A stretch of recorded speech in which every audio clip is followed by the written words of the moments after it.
Sarah Ferguson is reportedly running out of options. According to a new report, her expenses are mounting, money isn't coming in the way it once did, and she now believes there is one person who should be helping her pay the bills: her ex-husband, Andrew Mountbatten-Windsor. But there is apparently one problem. Andrew may be pleading poverty himself, and Sarah reportedly isn't buying it. A source claims she believes Andrew has money stashed away somewhere, and that, after everything they've been through together, it's now his responsibility to help her. Whether Andrew actually has a secret reserve of money is completely unproven. But if Sarah really does find herself facing another financial crisis, it wouldn't exactly be the first time. Because for decades, her relationship with money has been extraordinary. We're talking millions in debt, enormous household expenses, luxury holidays, huge shopping bills, and at one point, reportedly spending £25,000 in a single hour. So how did Sarah Ferguson end up back here? And why does she apparently believe Andrew should be the one to rescue her? Let's start with what is being claimed now. According to the National Examiner, Sarah is struggling with mounting expenses and allegedly wants Andrew to start picking up some of the cost. One source gave a pretty brutal assessment of the situation, claiming that Sarah has little money coming in but continues spending at a level she can no longer afford. The same source also claims she is dealing with substantial legal costs. Again, these are claims from an unnamed source, not confirmed details of Sarah's finances. But, according to the report, Sarah has now reached the point where she's looking toward Andrew, and she apparently doesn't believe his claims of financial difficulty. The source says Sarah looks at Andrew's current lifestyle and sees someone who is still riding horses, living on property connected to King Charles, and enjoying comforts that most people would consider extremely privileged. From her perspective, according to the report, Andrew's life hasn't exactly transformed into one of hardship. And that has apparently left Sarah suspicious. The source claims she simply refuses to believe that Andrew doesn't have money somewhere. That's a significant allegation, because Andrew's finances have been surrounded by questions for years. But there is currently no public evidence establishing that Andrew has a secret pile of cash hidden away. This is reportedly Sarah's belief. What's perhaps more interesting is why she apparently feels entitled to some of it. According to the source, Sarah believes that with her royal connections dramatically reduced, Andrew now has a responsibility to step in. Apparently, she resisted asking him for help before because she didn't want to appear weak or become financially indebted to him. But that pride may now be disappearing. The source claims Sarah feels she has no other choice. And there was another rather ominous suggestion. If Andrew refuses, the source claims Sarah could make life uncomfortable for him. Exactly what that means isn't explained, but it certainly suggests that, if the report is accurate, tensions between the former couple could be rising behind closed doors. And the financial pressure becomes even more interesting when you look at Sarah's history. Because Sarah Ferguson having money problems is definitely not a new story. In fact, some of the accounts of her spending during the 1990s are almost difficult to believe. Andrew Lowney revisited many of those claims in his biography of Andrew, based, according to the author and publisher, on years of research and hundreds of interviews. And the picture presented of Sarah's finances was extraordinary. After Sarah and Andrew separated in 1992, she continued living on a scale that would have required an enormous income to sustain. Take the summer of 1994. Sarah reportedly rented Domaine La Fontaine near Cannes for £20,000. It was technically described as self-catering, but Sarah apparently arrived with a butler, 2 housekeepers, a dresser, an assistant, and a nanny. 2 additional assistants reportedly flew in and out. There were also Scotland Yard protection officers looking after her daughters. A truck was reportedly sent from England carrying sun loungers and swimming pool toys. 5 additional telephone lines were installed, including one beside the pool. Wine was delivered daily. According to Lowney's account, this included Laurent Perrier rosé champagne and bottles of Puligny Montrachet costing around £60 each. Sometimes the bottles were apparently opened and then barely touched. But while all of this was happening in France, there was trouble back home. Sarah was reportedly contacted from her rented house in England because the electricity company was threatening to disconnect the power over an unpaid £1,400 bill. According to the account, Sarah had previously refused to sign the cheque, and this contradiction would follow her for years. On one side, serious financial problems. On the other, extraordinary spending.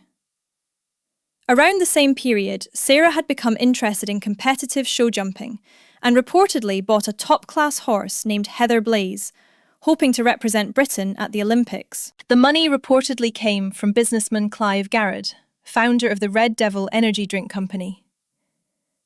Sarah also became involved in a nursing home business connected to Garrett. According to Lowney's account, the arrangement would have allowed Sarah to earn money for lending her name to Duchess of York nursing homes. She later withdrew from the venture. Garrett was subsequently declared bankrupt and jailed for VAT fraud. Sarah was also pursuing commercial opportunities connected to her public profile. Her children's character, Budgie the Little Helicopter, became a significant business. In 1994, Sarah publicly rejected suggestions that she was becoming rich from the books, describing herself instead as a separated mother largely responsible for her family's finances. But analysts reportedly estimated that Budgie merchandising could generate millions over the following years.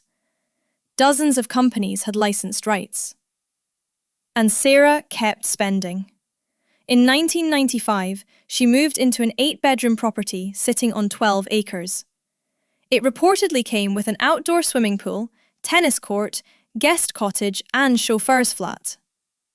At the time, Sarah was publicly talking about needing to earn more money because of her financial difficulties. Yet, according to reports, she was still employing a butler, chauffeur, cook, and secretary.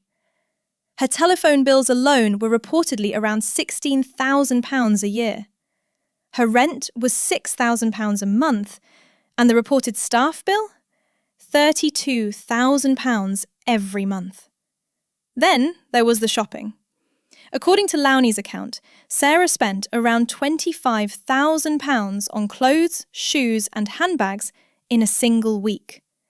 She reportedly spent another £3,000 throwing a champagne tea party for around 150 builders and removal workers who had helped with the move.